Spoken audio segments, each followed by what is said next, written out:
மாநிலங்களவை தேர்தலில் திமுக, அதிமுக வேட்பாளர்கள் போட்டியின்றி தேர்வு செய்யப்பட்டிருக்கிறார்கள். மாநிலங்களவைக்கு 6 பேரும் போட்டியின்றி தேர்வு செய்யப்பட்டுள்ளனர். திமுக சார்பில் 4 பேரும், அதிமுக சார்பில் 2 பேரும் என மொத்தம் 6 எம்பிக்கள் மாநிலங்களவை தேர்தலில் போட்டியின்றி தேர்வு செய்யப்பட்டிருக்கிறார்கள். இதுகுறித்த கூடுதல் விவரங்களை தருகிறார் செய்தியாளர் கண்ணன். கண்ணன், விவரங்கள்.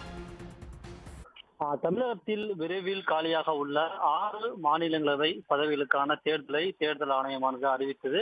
இதனைத் தொடர்ந்து வேட்புமனு தாக்கலானது தொடங்கி நேற்று வேட்புமனு தாக்கல் முடிவடைந்த நிலையில் இன்று காலை சரியாக 11 மணிக்கு வேட்புமனுக்கள் மீதான பரிசீலனையானது நடைபெற்றது.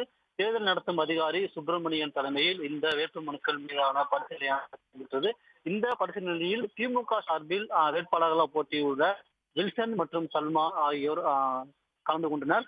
அதிமுக சார்பில் இன்பதுரை, தனபால் ஆகிய 2 பேரும் கலந்து கொண்டனர். இதனைத் தொடர்ந்து ஒவ்வொரு வேட்புமனுவாக தேர்தல் நடத்தும் அதிகாரி பரிசீலனை செய்தார். முதல் கட்டமாக வில்சனின் வேட்புமனு ஏற்றுக்கொள்ளப்பட்டது. அதனைத் தொடர்ந்து கமலஹாசன் மனுவானது ஏற்றுக்கொள்ளப்பட்டது. அதனைத் தொடர்ந்து சல்மா மனு ஏற்றுக்கொள்ளப்பட்டது. அதன் பிறகு சிவலிங்க மனுவானது ஏற்றுக்கொள்ளப்பட்டது.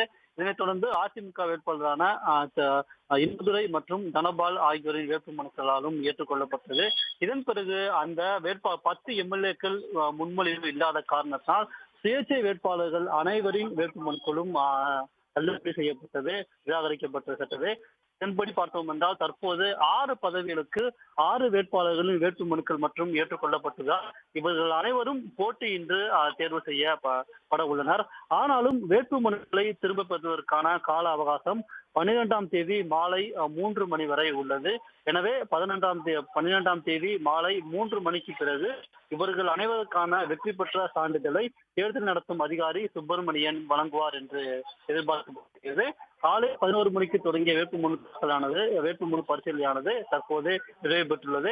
அதன்படி திமுக மற்றும் கூட்டணி சார்பில் போட்டியிட்ட 4 வேட்பாளர்களும், அதிமுக சார்பில் போட்டியிட்ட 2 வேட்பாளர்கள் என்று 6 வேட்பாளர்கள் வேட்புமனுக்கள் ஏற்றுக்கொள்ளப்பட்டது.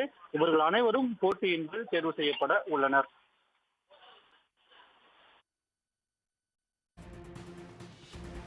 விவரங்களுக்கு நன்றி கண்ணன். உடனுக்குடன் செய்திகளை தெரிந்து கொள்ள சன் நியூஸ் பெல் ஐகானை கிளிக் பண்ணுங்க.